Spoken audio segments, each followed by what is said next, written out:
menjadi satu kasus ya untuk beberapa korban-korban yang ada.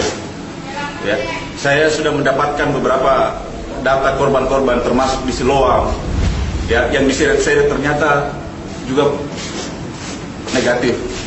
Di Manado sana yang sakit jantung meninggal, ya, mau dipaksakan untuk diam, tapi ternyata mereka bisa saja. Karena apa? Karena banyak. Dengan massa mereka bisa berebut jenazahnya.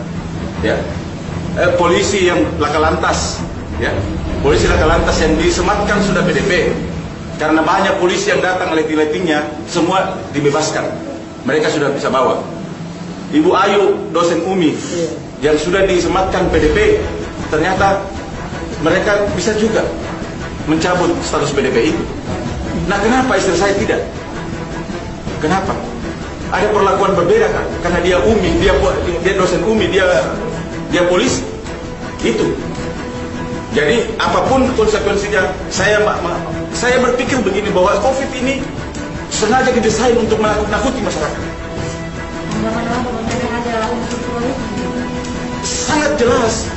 Sangat jelas bahwa ada SK Menteri Keuangan yang menyatakan 321 juta per pasien. Ada. Saya upload di Facebook saya semua itu. Silakan dibaca.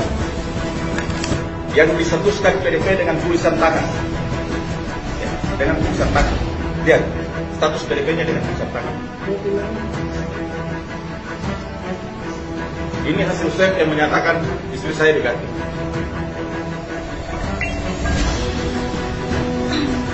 Pertanyaan saya sekarang, masih berkah kalian menahan jenazah istri saya?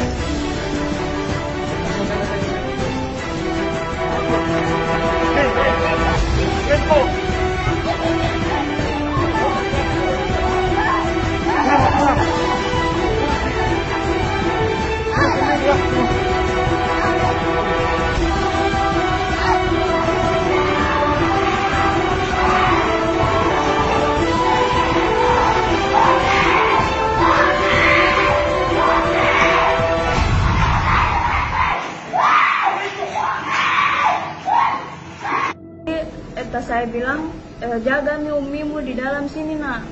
Saya pergi bicara dulu baik-baik sama pimpinan tim gugus. Sebelumnya saya sudah bersujud mencium sepatu pimpinan tim gugus, memohon untuk kami membawa umi saya itu ke pemakaman keluarga di Bulukumba.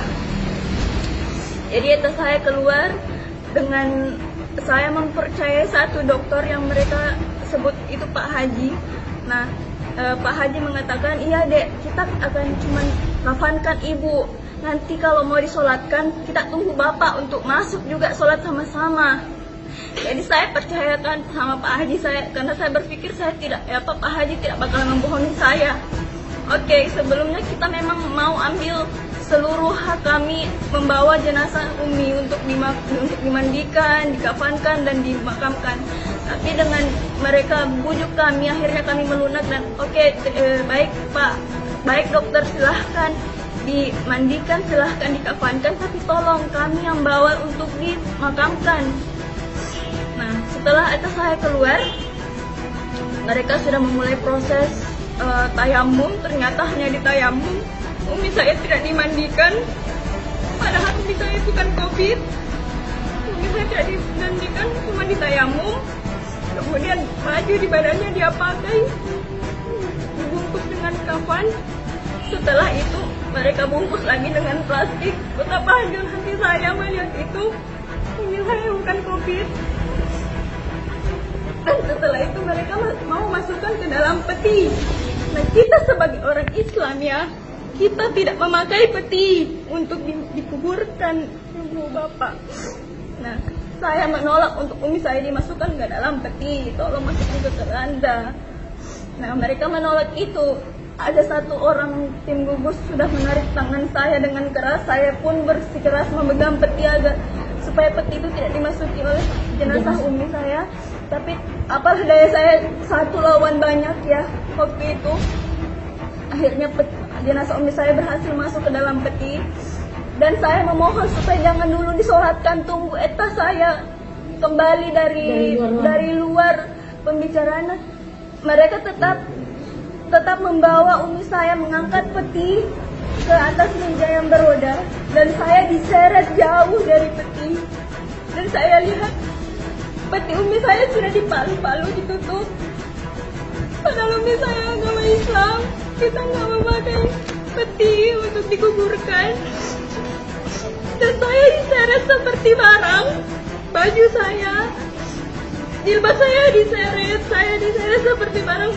Badan saya sudah sakit, saya sudah tidak peduli, saya memegang besi yang di dinding untuk meraih umi saya agar saya bisa mengambil dan membuka peti lagi. Tapi apalah daya saya. Setelah itu saya meronta-ronta, menangis sekuat tenaga supaya Eta saya dengar, berharap dia akan datang. Tapi Eta saya tidak datang sampai saat sudah disolatkan. Mereka memohoni kami dan mengambil jenazah umi saya. Habis diberangkatkan ya. Dan setelah itu mereka membawa jenazah di depan mata saya. Saya pun disekap agar tidak bergerak. Coba dibayangkan, saya seorang diri perempuan seorang diri disekap oleh beberapa lelaki. Betapa sakitnya hati saya waktu itu melihat umi saya berjalan di depan jenazah umi saya berjalan. Saya tidak bisa melakukan apa-apa. Jenazah tersebut digotong lari sehingga saya tidak bisa melakukan apa-apa. Bahkan saya tidak bisa bergerak sedikit pun. Dan mereka sudah memberikan sedikit kelonggaran, saya pun langsung lari ke depan. Dan saya melihat saya sudah di depan mobil jenazah tidur. Dan saya pun baru mengerti ternyata tadi itu bukan pembicaraan yang baik, tapi salah satu teknis buat mereka menyekat saya supaya saya tidak ada teman di dalam. Mungkin mereka berpikir saya cuma anak-anak, seorang perempuan yang tidak berdaya, makanya mereka sengaja mengambil saya. Dan saya pun tidak terima. Saya naik ke atas mobil jenazah supaya saya memblok mobil jenazah supaya tidak pergi.